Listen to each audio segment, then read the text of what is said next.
18 months ago, the bottom fell out of my marriage. My husband came home from a Man Up event and decided that it was the time to tell me that he'd been addicted to pornography for most of his life. And I sat there completely numb, holding my 2-week-old son, and just devastated. And in that moment, I couldn't identify a single woman or man that struggled with this or that their spouse struggled with this, and so I just felt alone. And among all the other feelings that would come with this. And so my husband encouraged me, go to your small group tomorrow and just tell them and what's going on and get support there. So I did. I went to my Thursday morning Bible study table and I ugly cried to all of these women that were just so precious to me, and all I got was knowing nods and empathetic responses and hugs, and it was exactly what I needed. And I knew that I needed to find someone that had walked through this with me or had walked through this before me and could help me along the way. And so I was recommended to a friend that I had already had a good relationship with, and she has some similar parts to her story that overlap with mine, and she's on the other side of it now. So she knew the pain that I was experiencing, but she also had victory over it within herself and in her marriage. And so it just was crucial. Carrie was a vital part of my recovery with my husband and with myself. And so what seemed like a coincidence at the time, but it wasn't, obviously. She was coming out to California. She doesn't live here anymore. She was coming out to California to visit, and I was like, please stay in my home. My husband and I were just a few weeks post-disclosure and completely broken, but I was like, please stay in our home with all of your children and we'll figure it out. And she did, and it blessed me and my husband beyond measure. She and her husband were able to meet us where we were. They talked through it with us. They cried with us. They prayed with us. Her husband told us that all week he was just walking through our home. Anytime he was there, praying over our home. And that still means so much to me. And that trip just really boosted me and my husband towards recovery, both together and separately. And I'm just so grateful for Carrie. And I was able to text her or call her anytime over the next couple of months, and I'm feeling so devastated. I can't get out of bed today. And she heard me, she validated me, and she encouraged me. She gave me tips of what she did when she was going through such a dark time. And to have someone I could reach out to was great. And then another way that I was supported by women was when my husband joined Celebrate Recovery, and 6 months later I decided, I'm pretty broken too, I think I'll join. And so I also joined Celebrate Recovery and found just women throughout the whole ministry giving their testimonies night after night, similar stories and different, and just being so encouraged by the other women and the vulnerability that they're willing to share their story with me. And we get it. We can encourage each other and support each other in our brokenness. And there's really nothing more beautiful that I have been able to experience.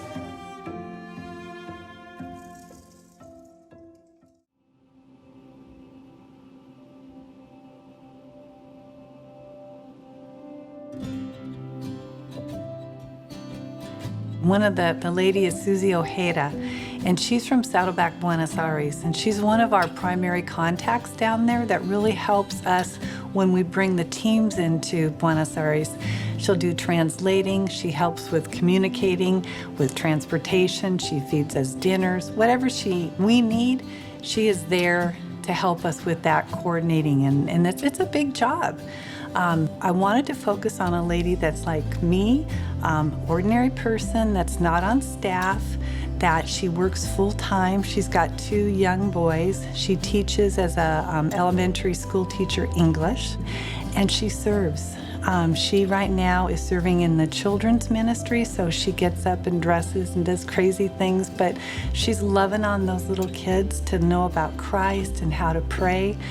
And I know how the time constraints are. You know, when you're working full time and you've got kids and you think, oh my gosh, how can I manage it? But the Lord blesses her time, and she blesses so many people. And when our teams come down, she translates, she loves on us, she helps with all the different work that we have to do.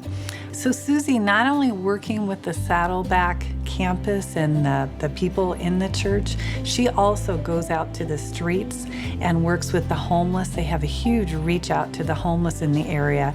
And she will go out and cut hair for the homeless. They'll feed the homeless. So she's unending. She's always giving of herself, and it's truly a blessing. And when I see that, and I know she's got these young kids and working and everything balancing it, it encourages me. So I encourage everybody to really get out there, and even if it's a little thing, just do something. And if you want to go to Argentina, we would love to have women down there to encourage the women to serve.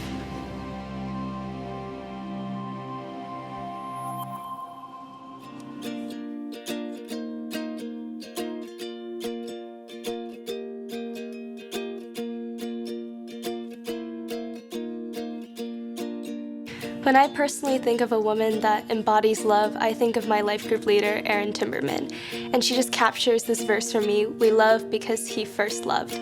And when I was stepping into this unknown area of my life called high school, this huge transition, she put out her hand and took me from that unknown into her arms. And she was a constant in my life.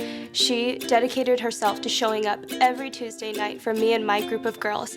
And she would carry us and listen to our struggles and our burdens. And just like Jesus, she would be like there for us every step of the way. And that felt incredible to have in my life. Once again, I stepped into another unknown as I took a missions trip this summer to the Philippines. And this time I was in a physical place of unknown. It was a different culture, weather, language. And yet, once again, God showed his love through a woman named Aloysa. And Aloysa just brought me into her life, even though I was a total stranger. She pulled me from this unknown once again, and she taught me her native language, Tagalog. And even now, while we are in completely separate sides of the earth, she keeps me accountable. And we do Bible studies with each other over social media. And we have already gone through 2 books of the Bible, and I'm looking forward to going through even more now that I've met her. And so these 2 women really just captured that verse for me. We love because when he saw us before we even knew us, he stuck his hand into the unknown and brought us back into his light.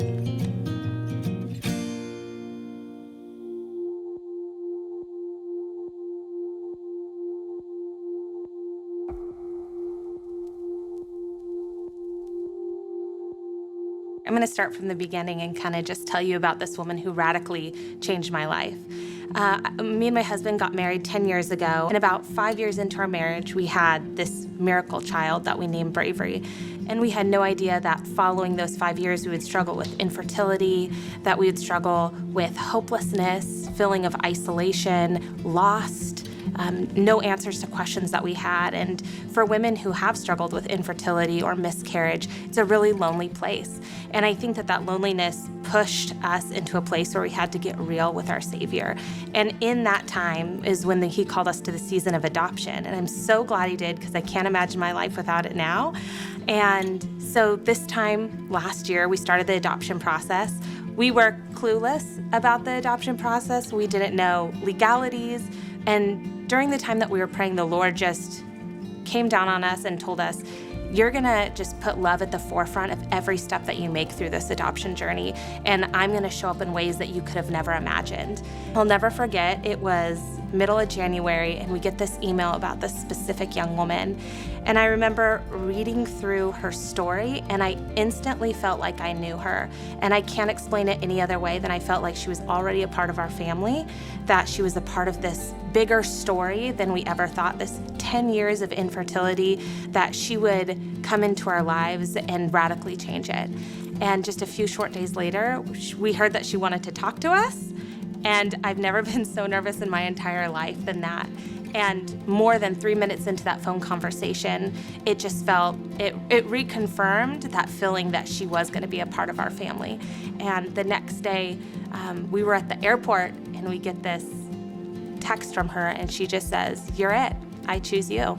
10 short days later, after we had been building a relationship with her, she calls us and says, I'm in labor a month early, get on a plane, come out here. And we knew that the Lord was doing something, and so we jump on this plane and we fly out to Florida.